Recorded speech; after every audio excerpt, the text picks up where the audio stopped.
بسم اللہ الرحمن الرحیم۔ السلام علیکم ورحمۃ اللہ وبرکاتہ۔ ناظرین اور حضرات، میں ہوں آپ کی ہوسٹ کرن علی اور میں آپ سب کا اپنے یوٹیوب چینل راہ جنت میں بہت بہت خوش آمدید کرتی ہوں۔ راہ جنت ایک ایسا چینل جہاں آپ کو اسلامی واقعات قرآن کی روشنی میں بتائے جاتے ہیں اور قرآن کا حوالہ دیا جاتا ہے کہ یہ واقعہ قرآن میں کہاں موجود ہے اور اس کا ذکر کہاں پر ملتا ہے۔ اور آج کا واقعہ ہے ایک ایسا واقعہ جو ہمیں یہ بتاتا ہے کہ عالم اسلام میں سب سے پہلا قتل کس کا ہوا اور یہ قتل کس نے کیا اور یہ قتل کیوں ہوا اور اس نے اس لاش کا کیا کیا۔ تو چلیے دوستو شروع کرتے ہیں۔ سب سے پہلے ہم جان لیتے ہیں قرآن میں اس کا کہاں پر ذکر موجود ہے۔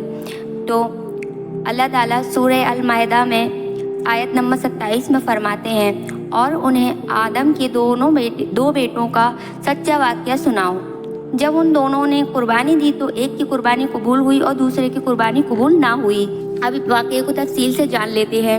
3400 ہجری سمر شہر جو کہ حالیہ میں عراق ملک میں موجود ہے، وہاں پر آدم علیہ السلام کے دو فرزند تھے۔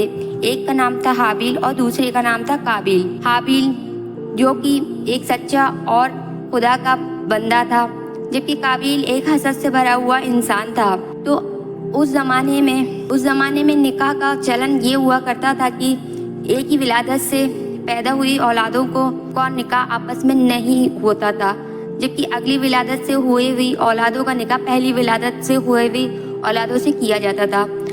حابیل کے ساتھ جو لڑکی پیدا ہوئی تھی، حابیل اس سے نکاح کا خواہش مند تھا اور اس نے حضرت آدم علیہ السلام سے اس کی خواہش ظاہر کی۔ آدم علیہ السلام نے جو اس سے عرض کیا کہ تم دونوں بھائی قربانی کرو، جس کی قربانی قبول ہوگی اس لڑکی کا نکاح اس سے کر دیا جائے گا، کیونکہ ایک ہی ولادت سے ہوئی اولادوں کا نکاح ممکن نہیں تھا۔ پھر بھی آدم علیہ السلام نے حابیل کی فرمائش پہ انہیں قربانی کا حکم دیا۔ تو اب دونوں بھائی قربانی کی تیاریوں میں لگ گئے۔ حابیل نے اپنی فصل کا سب سے بہترین حصہ اللہ کی رضا کے لیے نکالا اور قابیل نے سب سے خراب حصہ نکالا۔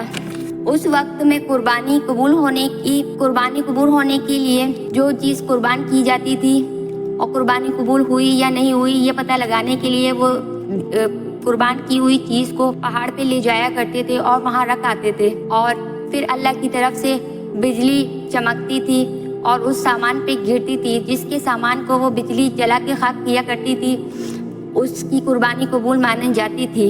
لہٰذا حابیل اور قابیل کی قربانی کے ساتھ بھی یہی کیا گیا۔ ان دونوں بھائیوں میں سے حابیل اور قابیل کی قربانی میں حابیل جو کہ سچا تھا اور اللہ کی راہ پر چلنے والا نیک بندہ تھا، اس کی قربانی قبول ہوئی اور قابیل کی قربانی قبول نہ ہوئی۔ اس قربانی نے قابیل کے دل میں اپنے ہی بھائی کے خلاف جلن اور حسد اور بدلے کی آگ روشن کر دی۔ وہ غصے سے بھر گیا اور اسی حسد میں آ کر وہ حابیل سے بولا، میں تمہیں قتل کر دوں گا۔ حابیل نے کہا، اگر اللہ کی یہی رضا ہے کہ تم مجھے قتل کر دو تو تم مجھے بے شک کر سکتے ہو، مگر اس کا انجام برا ہوگا۔ اور اس نے یہ بھی کہا کہ میں یہ بھی چاہتا ہوں کہ تم میرا قتل کر دو، پر میرے بھی گناہوں کو تم اپنے سر لے لو۔ اس کا سر انجام یہ ہوا کہ قابیل نے حابیل کو مار دیا، مگر چونکہ عالم اسلام میں یہ پہلا قتل تھا اور موت تھی تو لاش کا کیا کیا جائے یہ کوئی بھی نہیں جانتا تھا، اور قابیل اپنے بھائی کی لاش کو کندھے پر لے کر یہاں وہاں گھومتا رہا، پر اس کو سمجھ میں نہیں آیا کہ وہ اپنے بھائی کی لاش کا کیا کرے۔ مگر پھر بھی اللہ نے اس پر اپنی قدرت کا اظہار کیا۔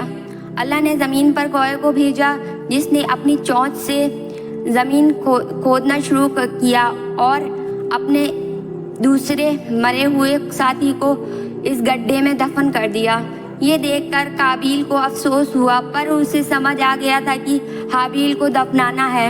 قرآن میں اللہ تعالیٰ فرماتے ہیں، اور پھر اللہ نے ایک کوہ بھیجا جو زمین کھود رہا تھا تاکہ اسے دکھائے کہ وہ اپنے بھائی کی لاش کیسے دفنائے۔ سورہ المائدہ آیت نمبر 31۔ تو قتل کا انجام کیا ہوا؟ اس قتل کا انجام یہ ہوا ہے کہ عالم اسلام میں تا قیامت تک جتنے بھی قتل ہوں گے یا کوئی کسی کو نہ مارے گا اس سب کا گناہ قابل پر تا قیامت تک اس کا گناہ جاتا رہے گا۔ اخلاص کے بنا کی گئی قربانی اللہ کی بارگاہ میں قبول نہیں ہوتی ہے۔ دوسرا یہ کہ حسد اور جلن انسان کے دل کو کالا کر دیتی ہے اور اسے گناہوں کی گہرائیوں میں گرا دیتی ہے، اور ان سب سے بڑھ کر تیسرا سبق انسانی عزت اور جان کی حرمت کا ہے۔ تو خواتین و حضرات، ہمیں اس واقعے سے یہ سبق لینا چاہیے کہ اپنے دلوں کو حسد سے محفوظ رکھنا کتنا ضروری ہے۔ اس کا نتیجہ بہت ہی دردناک ہوتا ہے۔ اور دوسرا سبق یہ کہ ہمیں اللہ کی راہ میں اپنی سب سے بہترین اور قیمتی چیز کی قربانی کرنی چاہیے، خراب یا بیکار چیز کی نہیں۔ بے شک اللہ تعالیٰ بڑا رحیم اور رحم کرنے والا ہے، وہ تمہیں ہمیشہ تمہاری توقع سے بڑھ کر بہترین عطا کرے گا، اس کا وعدہ ہے، اور وہی ایک سچا ہے اور پکا ہے۔ تو اللہ کی راہ میں زیادہ سے زیادہ قربان کرو، صدقہ دو، زکوٰۃ دو، مدد کرو، اور میری ویڈیو کو صدقہ جاریہ سمجھ کر دوسروں کو ضرور شیئر کریں۔ اور آج کا واقعہ آپ کو کیسا لگا کامنٹ سیکشن میں مجھے ضرور بتائیں، اور ایسے ہی اور واقعوں کے لیے جو کہ قرآن کے حوالے سے میں آپ کو یہاں پہ سناتی ہوں، اگر آپ سننے میں انٹرسٹڈ ہیں تو مجھے ضرور بتائیں، اور میرے چینل راہ جنت کو سبسکرائب کر کے بیل آئیکن کو ضرور پریس کریں تاکہ آنے والی ویڈیوز کا نوٹیفیکیشن آپ تک ضرور پہنچے۔ جزاک اللہ خیر۔